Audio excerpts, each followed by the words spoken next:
Fala galera, ligado aqui no canal Expresso. O Vasco venceu o Audax hoje por 1-0 em Manaus. Partida válida pelo Campeonato Carioca. O Vasco precisava vencer para entrar no G4 e entra passando o Botafogo.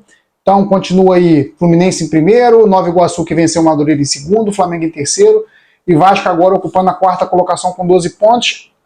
O Vasco entra no G4, mas ainda não é uma garantia de classificação, longe disso. Vou falar do jogo aqui, vou falar da partida, desse time do Vasco bem modificado, mas antes, dá aquele like aí, compartilha, se inscreve, chama seus amigos aí, diga que o Expresso já está com seu pós-jogo no ar.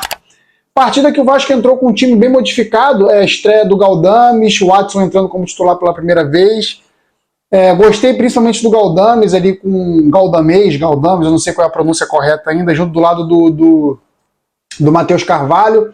Mas o Vasco hoje, claramente, num 3-4-3, 3 atacantes, 4 jogadores no meio campo, sendo que Paulo Henrique e Piton eram alas, então o meio campo, de fato, jogadores de origem de meio campo, só o Matheus Carvalho e o Galdames.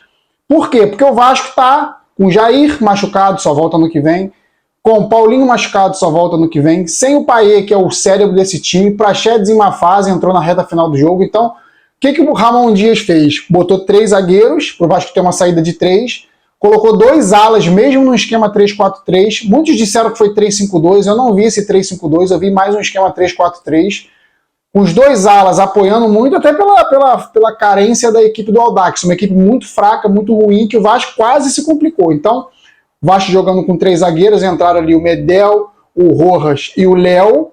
Meio campo com, como eu falei, Matheus Carvalho e Galdames, e os alas muito ofensivos, atacando bastante o Paulo Henrique e o Piton, com o David, Adson e Ryan no ataque. Então o Vasco foi extremamente ofensivo, era o que tinha que ser, porque precisava vencer a pior equipe contra a pior equipe do campeonato, que só tinha feito, na verdade não tinha feito nada, nem ponto, nem gol, então o Vasco tinha que ir para o ataque. Faltando meio campo, faltando jogadores de meio campo, uma carência absurda do Vasco, absurda, é surreal a gente está falando nessa altura do campeonato, de uma carência tão grande da equipe do Vasco, na equipe do Vasco. Tudo bem, já fechou com esforço, tomou um não do rapaz que veio do Corinthians agora, que eu não me lembro o nome, mas que foi pro Grêmio, mas a verdade é que o Vasco também precisa de centroavante, do Queiroz, foi pro Grêmio. O Vasco precisa de centroavante, o Vasco precisa de jogadores para fazer gol. É muita carência, não tem condições de a gente depender única e exclusivamente do Verratti, que está agora machucado com uma fissura nas costelas e vai voltar só depois do jogo contra o Botafogo. O Vasco vai jogar 2 clássicos sem o Verratti. Então, essa equipe aí contra o Fluminense me preocupa, contra o Botafogo me preocupa. Porque não conseguiu matar um jogo fácil contra o Audax. Então, o Vasco hoje fez um esquema bem ofensivo, tinha que fazer, mesmo com um esquema ultra, hiper ofensivo, o Vasco fez só 1-0 no Audax. Pô, se você for falar, pô, mas tu não gostou? Cara, não gostei no geral, porque o Vasco tinha que meter 3-4. Pô, mas 1-0 também não é 3 pontos? Sim. Mas eu penso para frente, eu penso nas próximas partidas que o Vasco vai fazer contra equipes fortes. Fluminense, o Vasco jogar desse jeito contra o Fluminense, perdendo o gol do jeito que perdeu, vai perder o jogo. Contra o Botafogo, idem. Então é isso que me preocupa. A partida de hoje é o que menos me preocupa. E o Vasco mostrou uma carência absurda de fazer gol. 17 finalizações e o Vasco não conseguiu fazer gols. Dessas 17, pelo menos umas 8 aí bem próximo de fazer o gol. E não conseguiu fazer. Serginho perdendo muito gol, David perdendo muito gol, apesar de ter feito o gol da vitória. Ryan não conseguindo, moleque ainda falta alguma casca para ele conseguir matar as jogadas. Praxedes perdendo, Paulo Henrique perdendo, o Adson entrando, driblando também perdendo, chutou com o pé direito até. Bola na trave do David. Então o Vasco hoje me preocupou nesse sentido. O resultado foi bom? Foi. 1-0 é 3 pontos, mesma coisa que 5-0. Mas só que e as próximas partidas? Isso que me preocupa. Não vai ter de novo o Verratti. Provavelmente volta o Payet contra o Fluminense.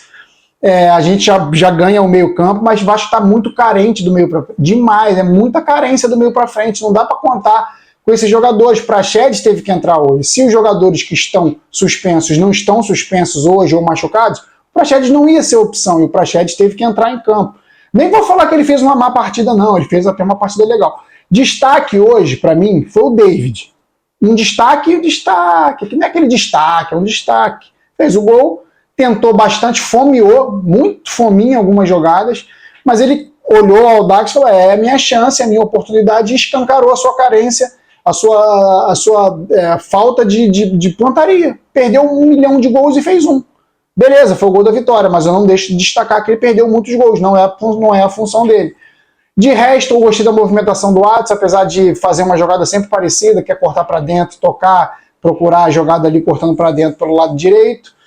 Como eu falei, o Vasco jogou num 3-4-3, não foi 3-5-2. 3-5-2, quem seria o 10? O Ryan? O Ryan não fez essa função, o Ryan muitas vezes ficou de centroavante. Em alguns momentos o Vasco fez 3-5-2, mas foram pouquíssimas vezes.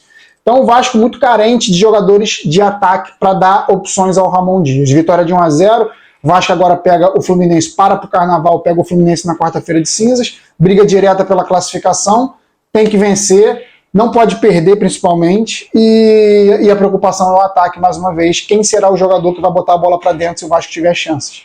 Isso preocupa demais. É isso, galera, valeu. Vasco Fluminense quarta-feira aí, às 9h30, provavelmente na Band aí, que é a detentora do Fluminense. O Fluminense vai ser o mandante para passar esse jogo. É isso, saudações vascaínas sempre. Fui!